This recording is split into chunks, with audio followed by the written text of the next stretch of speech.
بسم اللہ الرحمن الرحیم۔ السلام علیکم ناظرین، آج کی ویڈیو میں ہم آپ کو بتائیں گے کہ حضرت ابراہیم علیہ السلام کیسے مردوں کو زندہ کرنے کا اللہ رب العزت کی بارگاہ میں سوال کیا، اور اللہ رب العزت نے 4 پرندوں کا ہی تذکرہ کیوں ارشاد فرمایا، اور وہ 4 پرندے کون کون سے تھے، اور کیا وجہ تھی کہ حضرت ابراہیم علیہ السلام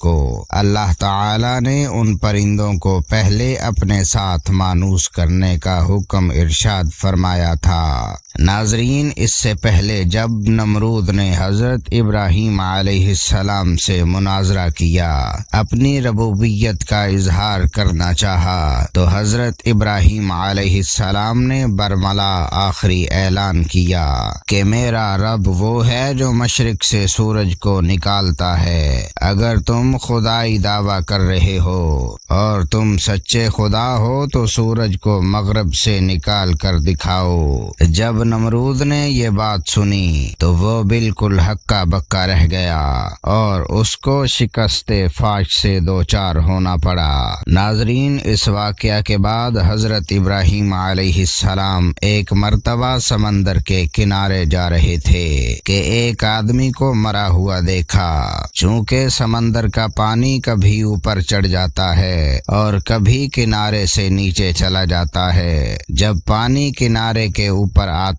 تو مچھلیاں ساتھ بہا کر لے آتا اور اس لاش کو مچھلیاں کھانا سمجھ کر کھانے لگتی، اور جب وہ پانی کنارے سے نیچے اتر جاتا تو جنگل کے درندوں کا کھانا لاش کو بنایا جاتا، یعنی جب پانی نیچے بہہ جاتا تو جنگل کے درندے آ کر اسی لاش کو کھانے لگتے۔ جب درندے وہ کھانا کھا کر یعنی وہ لاش کو کھا کر چلے جاتے تو بچا کچا گوشت پرندوں کی نظر ہو جاتا، اور پرندے آتے اپنی چونچوں سے اسے نوچتے رہتے۔ حضرت ابراہیم علیہ السلام نے یہ سارا منظر دیکھا تو اللہ رب العزت کی بارگاہ میں دستے سوال دراز کر دیا اور عرض کیا، اے اللہ، مجھے یقین ہے کہ تو مردوں کو زندہ فرمائے گا، لیکن میں دیکھنا چاہتا ہوں کہ کیسے اللہ رب العزت مردوں کو دوبارہ زندہ فرمائے گا۔ تو اللہ رب العزت نے ارشاد فرمایا، کیا تجھے یقین نہیں؟ حضرت ابراہیم علیہ السلام نے عرض کیا، یقین کیوں نہیں ہے، مگر میں یہ چاہتا ہوں کہ میرا دل مطمئن ہو جائے اور میرے دل کو قرار نصیب ہو جائے۔ ناظرین، اسی سوال کے بارے میں بہت سارے مفسرین نے بہت ساری حکمتیں بیان فرمائی ہیں۔ ایک حکمت یہ بیان فرمائی ہے کہ جب آپ علیہ السلام نے مشرکین کو یہ کہا کہ میرا رب وہ ہے جو زندہ بھی کرتا ہے اور مارتا بھی ہے، جب مشرکین کے اوپر یہ دلیل قائم فرمائی کہ میرا رب وہ ہے جو زندہ کرتا ہے اور مارتا ہے، پھر آپ نے اللہ تعالی سے عرض کیا، اے اللہ، تو کس طرح مردوں کو زندہ کرتا ہے، یعنی ان کو میرے سامنے زندہ کر، میں بھی دیکھوں، تاکہ میری دلیل کافروں پر ظاہر ہو جائے اور یہ ثابت ہو جائے کہ کیسے میرا اللہ مردوں کو زندہ کرے گا۔ ناظرین، اس دعا کے بعد اللہ رب العزت نے ارشاد فرمایا، جس کا ذکر قرآن مجید فرقان حمید میں خالق ارض و سماوات نے اس طرح ارشاد فرمایا۔ اللہ رب العزت نے ارشاد فرمایا، 4 پرندے لے کر اپنے ساتھ مانوس کر لو، پھر ان کا ایک ایک ٹکڑا ہر پہاڑ پر رکھ دو، پھر انہیں بلاؤ، وہ تمہارے پاس چلتے آئیں گے اور پاؤں سے دوڑتے، اور جان لو کہ اللہ ہر ایک حکمت والا ہے۔ ناظرین، حضرت ابراہیم علیہ السلام نے 4 پرندے لیے، یعنی مور، گدھ اور ایک روایت کے مطابق کبوتر کا بھی ذکر ملتا ہے، تیسرا کوا، اور چوتھے نمبر پر مرغ اپنے ساتھ پہلے مانوس کیے، پھر اللہ تعالی کے حکم کے مطابق ان کے ٹکڑے کیے اور ان کے گوشت اور ہڈیوں وغیرہ کو آپس میں خلط ملط کر کے 4 پہاڑوں پر ان کو الگ الگ کر کے رکھ دیا۔ پھر آپ علیہ السلام نے انہیں پکارا،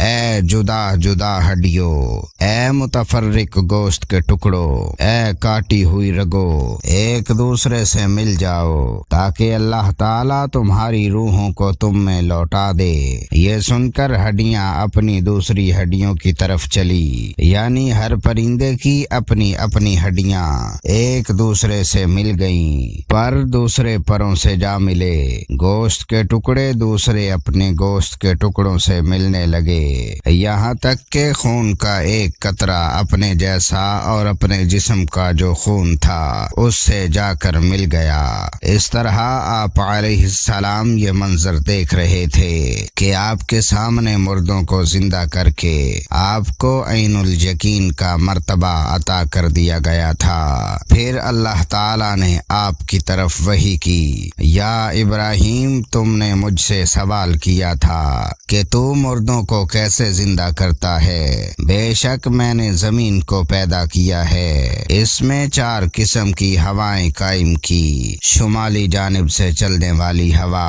جنوبی جانب سے چلنے والی ہوا، باد صبا اور باد دبو، یہاں تک کہ جب قیامت کا دن ہوگا تمام مردے اور مقتول سور پھونکنے پر جمع ہو جائیں گے۔ جیسے ان 4 پرندوں کو تمہارے سامنے پہاڑوں سے جمع کر دیا گیا ہے، میرے سامنے تم تمام کا پیدا کرنا اور پھر موت کے بعد زندہ کرنا ایسے ہی ہے جس طرح کسی ایک شخص کو پیدا کرنا یا زندہ کرنا ہے۔ ناظرین، بعض علماء اس بات کی تائید کرتے ہیں کہ حضرت ابراہیم علیہ السلام نے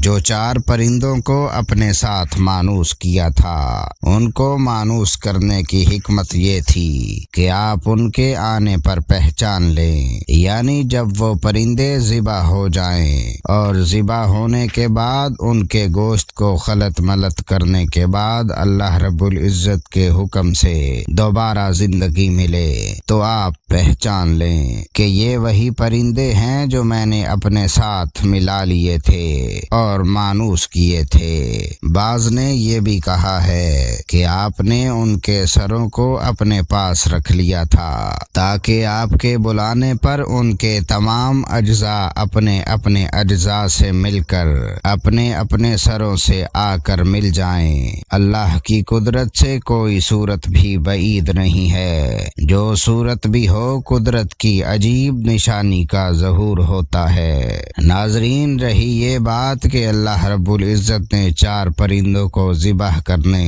اور ان کو زندہ کرنے کا حکم کیوں ارشاد فرمایا، جبکہ ابراہیم علیہ السلام نے صرف یہی سوال کیا تھا کہ مردہ کیسے زندہ ہوتا ہے۔ ابراہیم علیہ السلام نے صرف مردہ کو زندہ ہوتے ہوئے دیکھنے کی درخواست کی، لیکن مالک الملک نے کہا، اے میرے خلیل، تم نے تو اپنی ابوبیت کے پیش نظر ایک مردے کو زندہ ہوتے دیکھنا چاہا، لیکن میں نے اپنی ربوبیت کی وجہ سے تمہیں 4 مردہ کو زندہ کر کے دکھاتا ہوں۔ دوسری وجہ یہ بتائی گئی ہے کہ حیوانات وغیرہ چونکہ عناصر اربع یعنی آگ، مٹی، ہوا، پانی سے مرکب ہیں، اس لیے 4 کو ذبح کرنے کا حکم ارشاد فرمایا۔ ناظرین، ان 4 میں سے کون کون سے پرندے تھے